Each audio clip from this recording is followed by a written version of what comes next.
There's nothing new here. This is mainstream Islam, mainstream scholarship, which has said this for years. You don't go out and kill people willy-nilly in the high street or anywhere else, on a bus or a mall, based on verses of the Quran that you cherry-pick without any context, any understanding, any interpretation, or any commentary. Point of information.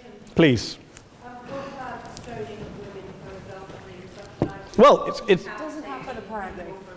I didn't say it doesn't happen at all. I never said it didn't happen. I don't blame Islam. Yes, it's a very good point. And a lot of us are campaigning against that. And we're campaigning against it in the name of Islam. We're campaigning against it in the name of various interpretations of Islam. Anne-Marie comes and scares us with her talk of Sharia law. I would like to see the book of Sharia law. It doesn't exist. People argue over what Sharia law is.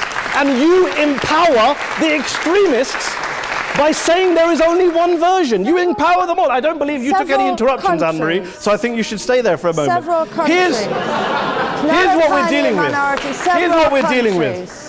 I took your point. Here we are dealing with a 1,400-year-old global religion, followed by 1.6 billion people in every corner of the world, a quarter of humanity, of all backgrounds, cultures, ethnicities. And yet the opposition tonight wants to generalize, stereotype, smear in order to desperately win this debate.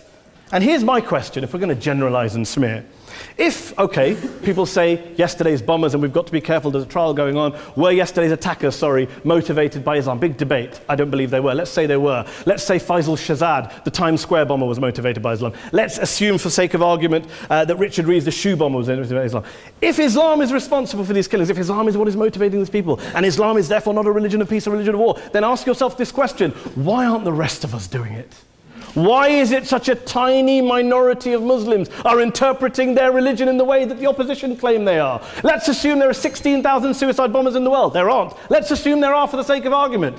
That's 0.001% of the Muslim population globally. What about the other 99.99% of Muslims who the opposition tonight either ignore or smear? The reality is that the rest of us aren't blowing ourselves up tonight. The reality is that the opposition came here tonight not worried about the fact that me and Adam might pull open our jackets and blow ourselves up tonight because we're followers of a warlike warrior religion which wants to take over Europe and Daniel's university. The issue is this. The issue is this. Unless the opposition can tell us tonight, and Peter Atkins is here, one of our great atheist intellectuals, can tell us tonight, can answer this question tonight: why don't the vast majority of Muslims around the world behave as violently and aggressively as a tiny minority of politically motivated extremists? Then they might as well give up and stop pretending they have anything relevant to say about Islam or Muslims as a whole. Ladies and gentlemen, let me just say this to you. Think about what the opposite of this motion is.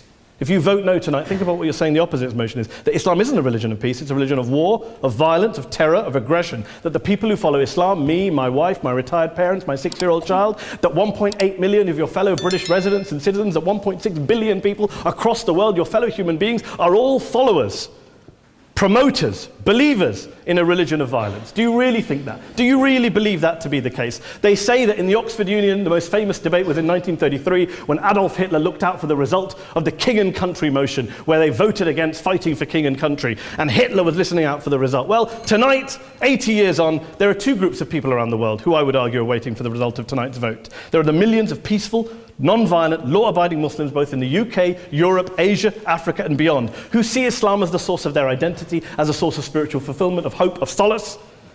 And there are the phobes, the haters, the bigots out there who want to push the clash of civilizations, who want to divide all of us into them and us and ours and their.